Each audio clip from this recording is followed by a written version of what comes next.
copier euh, copier ça sur une feuille de calcul. Donc, on nous dit de le faire dans la feuille numéro 3. Donc, il faut vraiment créer une feuille numéro 3. Donc, on a ici donc les articles.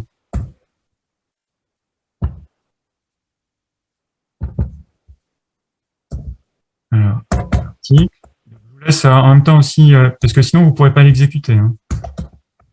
Là, il n'y a pas de fichier parce que c'est quand même très rapide de copier.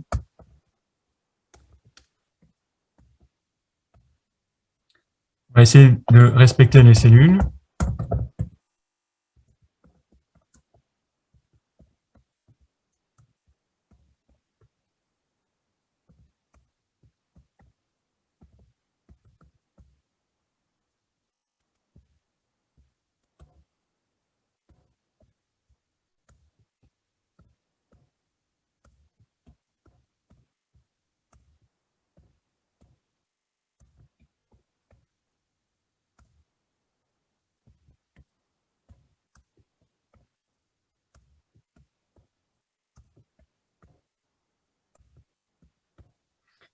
Et alors, essayez bien de respecter. Donc ici, ce qui nous intéressera, ce sera la ligne F4, enfin la cellule F4. Donc on va écrire tout juste dans la précédente, c'est-à-dire en E4, donc valeur du stock.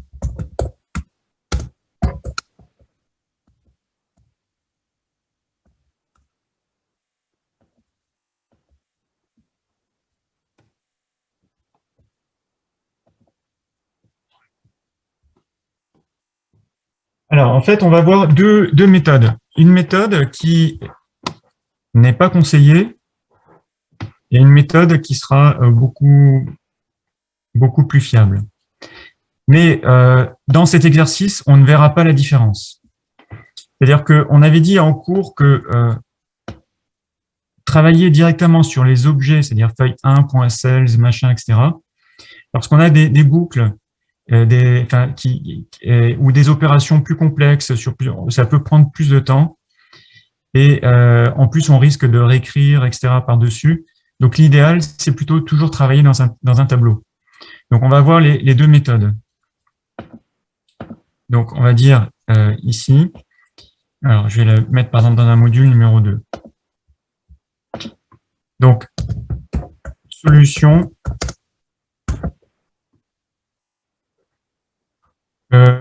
solution, on va dire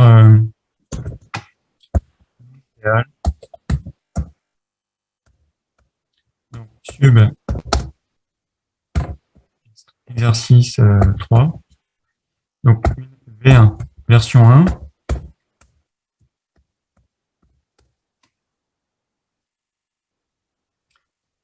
On va créer, donc, ce qu'on veut, c'est d'avoir donc les totaux, c'est-à-dire que le total des marchandises, c'est-à-dire qu'on va vouloir faire 250 x 10, plus 150 x 20, plus 104, etc. Et ça, l'écrire dans cette valeur de stock. Donc, on va donc finalement faire ça donc pour i est égal à 1, donc on en a combien? On en a 5. Et tout mettre dans une valeur qu'on va appeler grand S, par exemple. Donc, grand S double. Je vais prendre aussi une variable i qui va me servir simplement d'itérateur. Donc, je vais dire pour i qui est égal à 1 jusqu'à, donc on a dit combien il y avait de lignes? 5. Next. Qu'est-ce que je vais faire? Eh bien, je vais dire que S, je vais lui additionner son ancienne valeur au produit de la IM ligne. Donc, en fait, ici, je vais dire par exemple à la première ligne, je vais chercher à faire cette cellule fois celle-ci. Donc, la cellule, c'est quoi? C'est donc à partir de la ligne 2, colonne 2 et colonne 3. Donc, ligne 2, colonne 2 et colonne 3. Donc, ça veut dire que je vais avoir feuille 1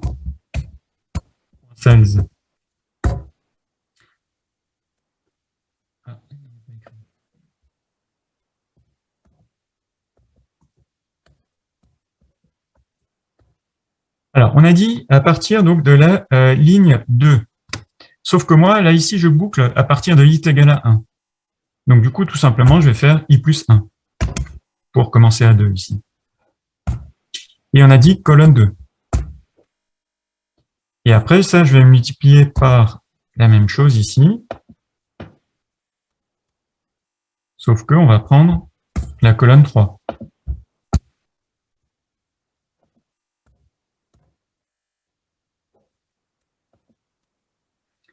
Bien sûr, mon S, je vais l'initialiser au départ à 0.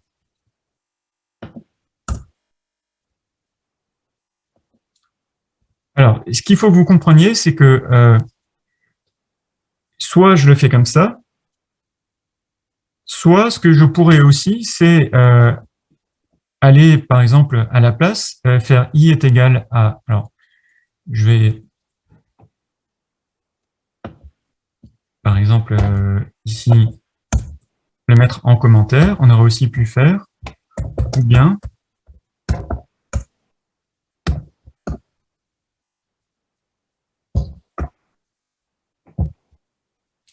J'aurais aussi pu aller de 2 jusqu'à 6.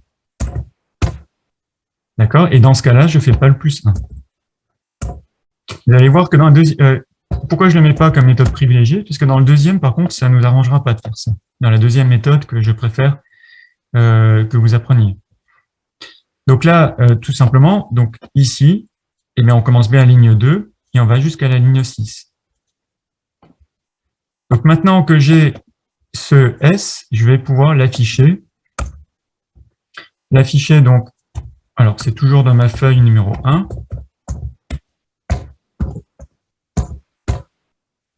Alors, on a dit dans la cellule F5, donc ça veut dire que c'est 5e ligne et 6e colonne. D'accord?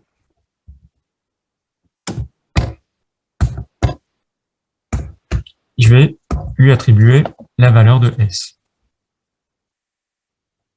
On exécute pour voir si on n'a rien oublié. Donc, pour contrôler, il faut retourner sur la feuille. Alors, c'était pas sur la feuille 1, pardon. On a bien fait d'exécuter. Ici, on travaille tout le temps, j'ai oublié, donc on travaillait sur la feuille 3. Donc, on corrige.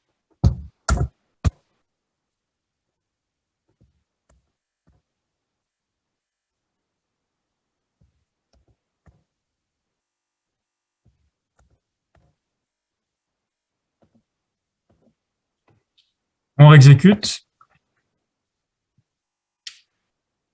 Je ne suis pas placé à l'intérieur, je vais me placer à l'intérieur. On exécute, on contrôle.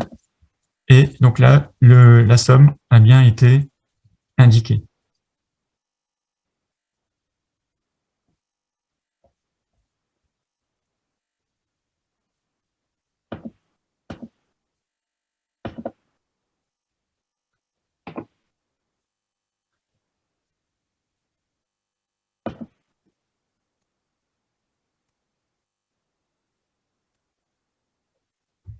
Alors, ce qu'on peut faire dans certains cas aussi, c'est utiliser donc la fonction format et lui indiquer un format, on va dire, un format sous forme d'euro. Alors, on peut soit le faire comme ça, pour me dire on veut 2 décimales et préciser donc le signe euro. D'accord? Je lui donne en gros un formatage. D'accord? Si là, je l'exécute, donc vous voyez qu'il nous met ça en euros. On peut aussi le faire à la place des dièses en le mettant ici, si on veut vraiment format parfaitement numérique ici. Donc vous voyez où là, du coup, on a bien les 2 décimales suivantes. Donc on est en format vraiment décimal, mais avec le signe euro. D'accord. Alors, ça, c'est la méthode, on va dire, non optimale. Alors, je répète que non optimale, dans notre exercice, on ne verra vraiment aucune différence. Donc ici, pour la méthode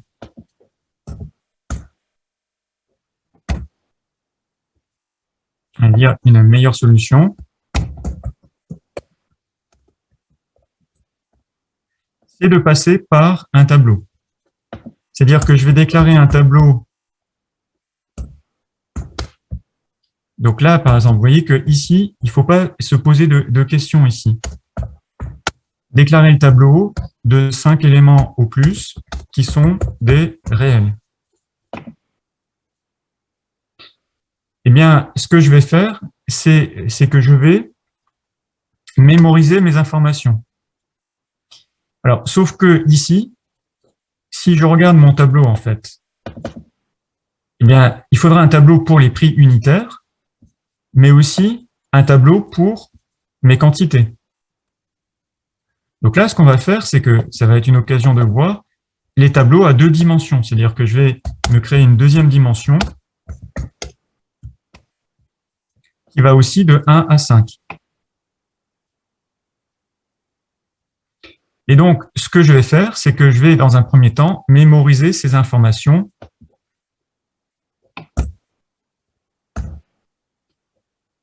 mémoriser donc comment dire, initialiser en quelque sorte mon tableau. Donc, mon premier tableau, eh bien, si on regarde comment il fonctionne, donc on va dire, j'ai une première dimension, ce sera donc mon nombre, enfin, ce sera mes nombres qui seront. Bon, on peut fonctionner aussi par ligne et par colonne. On va dire, première ligne, j'ai un prix unitaire, une quantité, deuxième ligne, prix unitaire, quantité, etc. Donc, je vais fonctionner je vais boucler sur mes lignes, dans ce cas-là. Donc, pour i est égal à 1 jusqu'à 5, donc je vais avoir mon ti, et ensuite, eh bien, non, alors, pardon, donc ici, finalement, on aura, d'après ce qu'on vient de voir, ici, on aura besoin, ici, que de 2 colonnes. Donc, 5 lignes, si on fonctionne en ligne et en colonne, on aura besoin de 5 lignes, de 2 colonnes. Donc ici, on va avoir donc, le premier élément qui sera égal à ça.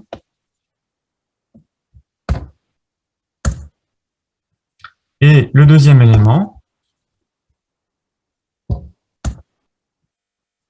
donc ti,2,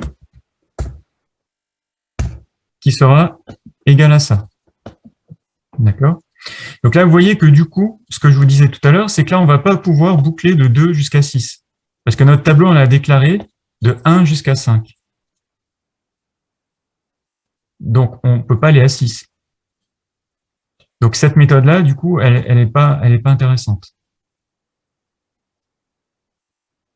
Alors, maintenant, on va faire donc notre S. Je vais exploiter ça.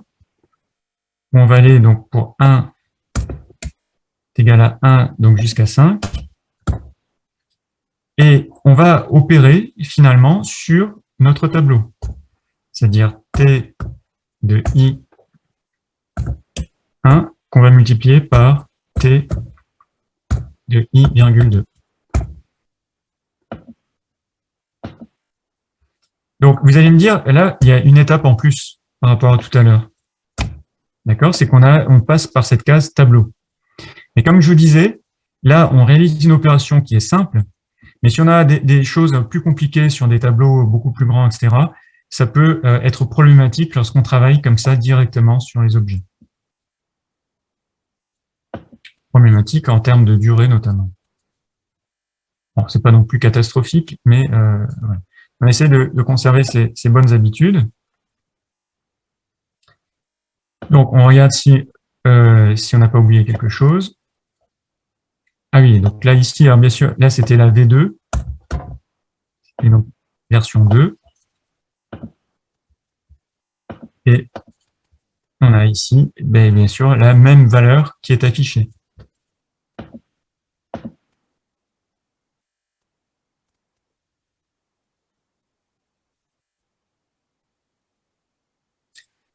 Donc ça aussi, c'est quelque chose, cet exercice-là, il faut absolument le connaître.